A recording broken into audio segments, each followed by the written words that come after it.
Que prazer que é falar com você, mano, mesmo à distância. Seja muito bem-vindo aí ao Futiversivo e, mano, muito obrigado mais uma vez pela moral que você tá dando aqui pro podcast. Semana passada eu repercuti a fala do Caio Ribeiro no episódio 22 de Futiversivo. Se você não ouviu, volta lá que tá muito legal, onde ele sugere que o Raí fale só de esportes pelo fato dele ter dado declarações de cunho político, ou seja, ele criticou o Bolsonaro, você não falou nada demais, né? Mas enfim, o Caio não gostou e sugeriu que ele falasse só de futebol. Pelo fato dele estar falando, segundo o Caio Ribeiro, em nome da instituição São Paulo Futebol Clube. O barulho foi grande, né? O Caio foi muito criticado, inclusive publicamente no Bem Amigos, pelo Casagrande, né, de maneira mais enfática, digamos assim, e sempre que acontece esse tipo de coisa, sempre volta aquela discussão sobre qual o papel dos personagens do futebol na sociedade. Então eu gostaria de saber de você, o que você acha aí que tanto comentaristas, jogadores, dirigentes e produtores de conteúdo como você podem ou devem falar, se eles devem entrar em outros segmentos da sociedade para opinar, ou se o futebol tem mesmo que ser esse mundinho paralelo. Cara, eu acho que todo mundo tem direito de se expressar politicamente ou sobre qualquer assunto, independentemente da função que ele tem, da profissão que ele tem. Então, um comentarista, jogador, diretor, qualquer pessoa envolvida com futebol ou qualquer outro segmento, ela tem o direito de dar a opinião dela. E ninguém pode falar que ele tem que se limitar a falar sobre o tema da sua profissão, né? Então o Caio foi infeliz disso aí. Eu acho que cada um tem o direito de falar. Inclusive, no meu Twitter, quando eu faço qualquer comentário e a pessoa fala limite-se ao futebol, é a senha para tomar o bloco, porque eu acho que é o tipo de coisa que é uma afronta, né? Quem é aquela pessoa para falar sobre o que você deve ou não falar? Ou limite-se ao futebol como se você só soubesse, só tivesse direito de falar sobre isso.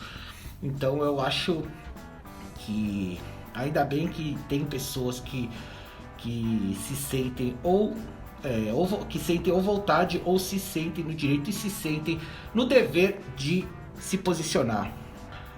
E o futebol, às vezes parece que é esse mundo paralelo que só pode falar de futebol, porque no Brasil é um meio muito alienado. As pessoas, jogadores de futebol no Brasil, de maneira geral, não procuram se envolver com essas questões, né? Eu iria nessa linha também porque, segundo ali a lógica do Caio, o Raí teria que se demitir do São Paulo para daí poder falar o que ele pensa, expressar uma opinião fora das quatro linhas ou dos assuntos do futebol, né? Eu não vi em nenhum momento ele dizendo que o São Paulo achava que o Bolsonaro tinha que renunciar, enfim, para parar de atrapalhar o país. Ele falou que ele, Raí, pensa, mas não foi dessa maneira que o Caio pensou ou pensa, né? E ele foi muito, muito criticado ali no Bem Amigos pelos seus próprios colegas de elenco, né? Isso também é algo que fez com que pessoas saíssem em defesa do Caio, dizendo que ele tinha sido ali fritado, que ele teria sido colocado numa saia justa ali. É óbvio que foi uma saia justa, acho que talvez não tenha sido necessário fazer aquilo, mas o fato é que eram os caras do elenco do Bem Amigos que discordavam dele, e aí eu acho que o Caio acabou sendo, que é um cara muito sangue bom, muito educado, muito gentil, realmente parece ser, mas ele acabou sendo vítima do seu próprio conselho, né? Ele preferiu não falar de outros assuntos que não o futebol e se calou, e eu concordo muito ali com o vídeo não sei se você chegou a ver, do Thiago Asmar, que disse que ele deveria ter ido pra dentro dos caras, já que ele tava naquela situação mesmo. Então, se ele tivesse ali segurança do que ele tava falando, dos argumentos que ele colocou pro Raí, ele poderia ter ido até o fim, né, no que ele acredita ser o mais certo, mas ele acabou sendo vítima, de certa forma, da sua própria autocensura ali. Ainda nessa linha, eu queria saber de você se existe esse direcionamento dentro do Desimpedidos. A gente sabe que o foco do canal é totalmente outro, mas, por exemplo, em quadros como o Debate Assopra, que recebe pessoas de outros espectros da sociedade, ou numa entrevista do BTS, por exemplo, né, você citou aí que os jogadores, de maneira geral, são caras mais alienados, mas se tem um cara que puxa o assunto para outro lado, existe algum tipo de pudor da direção ou de patrocinadores no sentido de vocês não cruzarem a linha do entretenimento? No Desimpedidos é o seguinte, eu acho que o canal... No Desimpedidos é uma coisa, eu acho que eu não tenho que entrar nesse tipo de conversa lá no canal, porque daí eu já tô dentro de uma empresa e eu não posso me posicionar em nome da empresa. Então eu posso me posicionar quando são opiniões minhas, pessoais, e aí eu prefiro fazer nas minhas redes sociais, né? Bolívia Zica, e não como Desimpedidos. Realmente talvez o Desimpedidos ali não seja o fórum mais adequado para tratar ali de assuntos mais densos e tal, realmente foge muito da proposta, e até pelo fato dos convidados, por exemplo, do BTS, fazerem parte dessa boleirada que evita ao máximo falar de outros assuntos que não o campo e bola. Até para falar do campo e bola, muitos deles a gente tem que penar muito para conseguir boas entrevistas, imagina então para falar sobre política ou sobre qualquer outra coisa. Ainda sobre política, na semana passada repercutiu muito um texto seu mais crítico ao Bolsonaro, falando da forma sempre tão bélica com que ele leva não só o governo, como a vida dele, né? E a sua relação, assim, sempre tão truculenta com as pessoas de maneira geral. Se for mulher, então, nem se fala. E aí, cara, repercutiu demais, assim, figuras como Chico Sá, o Marcelo Adnet, a Vera Magalhães, entre outras, se manifestaram aí sobre a sua fala, e eu queria saber se você ficou surpreso com isso, com tamanha repercussão. Cara, eu fiquei surpreso sim com a repercussão do texto que eu fiz ali sobre o presidente e tal. Não esperava que muitas figuras aí super conhecidas e respeitadas me respondessem, como a Adnet, Chico Sá, Vera Magalhães e vários outros jornalistas. Fiquei surpreso, tomei um susto, virei trend topic, assim, sem esperar. Eu fiz esse texto, sei lá, na madrugada, que eu não tava conseguindo dormir. Postei às 6 da manhã e fui dar uma dormida. Aí quando eu acordei já tava bombando. Então eu tomei um susto sim, mas eu achei legal.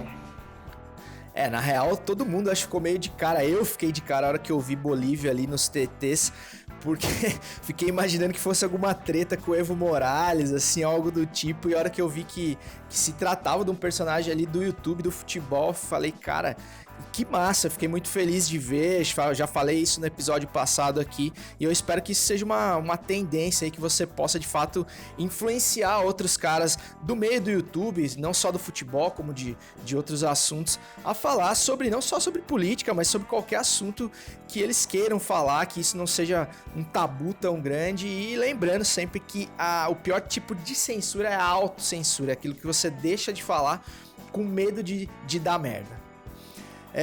E nos seus tempos, cara, de produtor do CQC, falando em dar merda, nos seus tempos de produtor do CQC, já chegou a ter algum contato com o então deputado Jair Bolsonaro? Pra quem não sabe, o Bolívia era da TV aberta, enfim, trabalhou em várias produções de vários programas, e um deles foi o CQC, programa que inclusive revelou o Jair Bolsonaro para o mundo, digamos assim, junto com programas da Luciana Gimenez, enfim, e outras pérolas da TV aberta. Eu queria saber se você já teve algum contato com o Jair em alguma gravação, ou tem alguma história aí de bastidor dessa época que você gostaria de falar. Enfim, algo que desse já naquela época, alguma pista que aquele personagem folclórico e muito caricato se tornaria não só o presidente da República, como esse monstro quase que incontrolável que a gente tá vendo hoje. Então, eu não tive contato, apesar de ter ido a Brasília algumas vezes fazer pautas de política, tanto com a Mônica Iose no começo, assim que ela entrou no CQC, quanto com o Guga Noblar, que na época ele também era um produtor junto comigo, que manjava de política para abastecer o repórter de informações de política, que ele já era do meio, né? Então a gente fazia as coisas junto, eu, o Guga Noblar e a Mônica Iose, né? E eu não lembro de ter cruzado o Bolsonaro, mas eu lembro que ele era alguma figura que aparecia às vezes nas matérias, porque ele era tipo aquele ex-militar com ideias nazifascistas, completamente louco, destemperado. E na época, como ele era um deputado assim, que não significava muita coisa, era um material, né, para matéria, mostrando um lado do Congresso, assim, né? Eu acho que ninguém imaginava que ele se tornaria o que se tornou. O Bolsonaro realmente era uma espécie de cabo Daciolo nessa época do CQC. E uma coisa que eu discordo, assim, é que, primeiro, ninguém diria que esse cara chegaria a ser presidente da República. Seria um devaneio falar isso na época. Mas eu discordo das pessoas que dizem que a gente subestimou, que a opinião pública subestimou o Bolsonaro, né? O que eu acho realmente é que a gente superestimou a capacidade do eleitor brasileiro, porque, como o Bolívia disse aí, esse cara sempre foi isso que a gente tá vendo agora no cercadinho todos os dias, né? Se tem uma coisa que a gente pode elogiar o Jair Bolsonaro é pela sua autenticidade. Ele nunca escondeu ser quem ele realmente é, e quem escolheu, meu amigo, escolheu sabendo exatamente o que tava comprando. Mano, mudando de assunto um pouco, eu ouvi uma declaração sua que me deixou muito feliz no podcast que também do Ivan Morel, Qual é Moré, que é muito da hora, sugiro aí caso você não conheça, sobre a tua vontade de fazer o seu próprio podcast.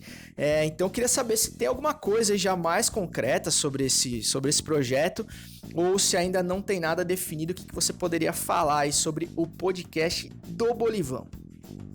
Sobre o meu podcast, cara, é o projeto que tá mais na agulha. Eu já tenho um formato que eu gostei bastante. Ainda não vou falar porque eu não sei onde que eu vou fazer, como que eu vou fazer. Eu já visitei alguns lugares, já conversei com algumas pessoas. E, sei lá, assim que tudo isso começar a se normalizar, eu quero botar esse projeto na rua, fazer um podcast. Eu acho que todo mundo vai gostar porque vai ser muito legal. É da hora demais, mano. Então você que curte aí podcast como eu, assim como eu, vai ter em breve aí podcast do Bolívia saindo do forno. E como ele não contou porra nenhuma pra nós de como vai ser, a gente vai ter que aguardar aí até o projeto pingar aí no feed de podcast da galera. Bom, e pra finalizar, primeiro te agradeço aí pelo teu tempo e pela disponibilidade de falar comigo. Fiquei surpreso e ao mesmo tempo feliz pra caramba. E queria saber, uma última curiosidade aí que eu tenho, é se mesmo em gravações só de áudio como essa, você precisa colocar a máscara pra fazer a voz do personagem e encarnar o príncipe dos sortilégios, o Bolívia Zica. Sim, mano, eu preciso colocar a máscara pra conseguir fazer a voz. Toda vez que eu tentei fazer essa vozinha de suricato, como eu li outro dia no Twitter, eu tenho que colocar a porra da máscara, mano. Inclusive agora eu tô na minha casa com a máscara, gravando esse áudio pra você aí, meu querido César. É nóis, tamo junto e um abraço pra todo mundo que tá ouvindo aí seu podcast, beleza? Valeu, mano, abraço. Valeu, mano, eu que agradeço. Eu me fudi nessa pergunta, porque eu só fiz essa pergunta porque eu jurava que o Bolívia não ia gravar áudio de máscara, né? Então eu queria fazer um clickbait aqui e anunciar que essa seria a primeira entrevista do Bolívia sem a máscara, mas a minha piadinha infame caiu por terra. E Bolívia, só me resta mais uma vez te agradecer, mano. Você não tem noção da importância que é um momento histórico aqui para o Futiversivo, que é um podcast totalmente independente, que tá aí remando por um lugar ao sol no tocador de podcast da galera.